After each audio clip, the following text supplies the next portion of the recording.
The metaverse just keeps going higher because it's real. I mean, I saw it. I think we're all going to be in it. We're all going to have fun with it. But it's really a manufacturing situation. A company can eliminate about a third of its costs using the metaverse. I was watching BMW and how they're using the metaverse, or in this case, the Omniverse. That's what we have to think of it as. We have to think of it as an industrial play, not as just a fun play. But when you look at NVIDIA is trying to make it so there's less waste in the manufacturing system, and they're succeeding. That's what you have to remember it as, not as fun and games. What costs are we talking about? Traveling, commuting costs? What are we talking about? Moving? It's like what are we talking about? In a factory, a BMW factory was simulated at NVIDIA. They can find out ways to be able to make things faster and better because everything is done by computer.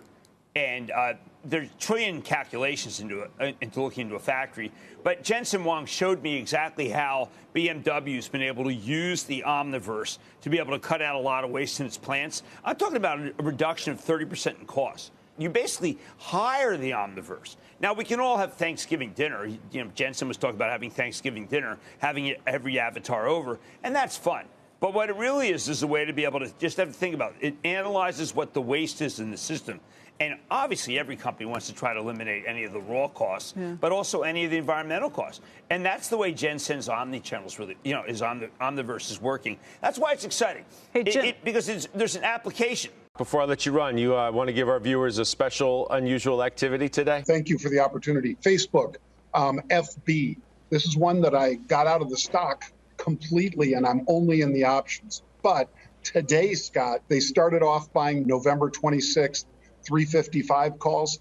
They bought like 8 or 10,000 of them. Now it's up over 43,000. That's this week expiration, Black Friday expiration, 355 calls. Second one was Taiwan Semiconductor, TSM. They bought 8,500 again of this week, 130 calls with the stock about 126 and a half. So both of those much bigger than normal volume. Facebook is like off the charts. It's trading 4-to-1 calls to puts right now.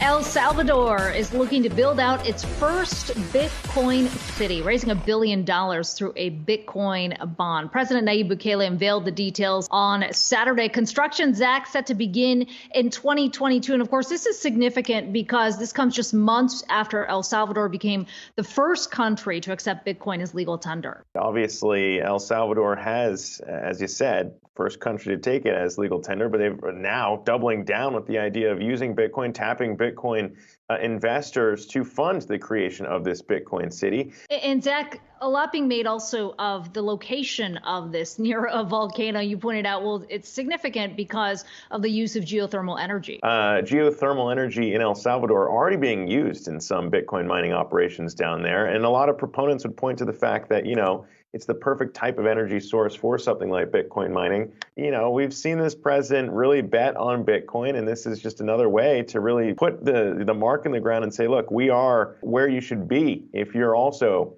a believer of Bitcoin, because this would be a place where there are no capital gains tax. Yeah, it's going to be interesting to see. In many ways, it feels like El Salvador is becoming, I don't know if playground is the right word, but there's a lot of experiments that are being done here that potentially other countries, depending on the outcome of this, could follow. I mean, and that's kind of been the idea, right? That's why so many people have been watching what's happened in El Salvador since they kind of made this. And that's why some of his critics were quick to point out all the glitches that were there in the wallet and, people maybe not trusting it. But, the longer this goes, nothing happens overnight. Rome wasn't built in a day. Bitcoin City, not going to be built in a day. And just kind of an interesting way to kind of finance all of this. And if it does reach that $1 million mark, like I said, it'd be tough to see other countries maybe not taking a closer look at what they could be doing. A new story being watched is the first ever Bitcoin mining operation on Navajo land. It's raising new questions about whether or not it's a problematic piece of Bitcoin's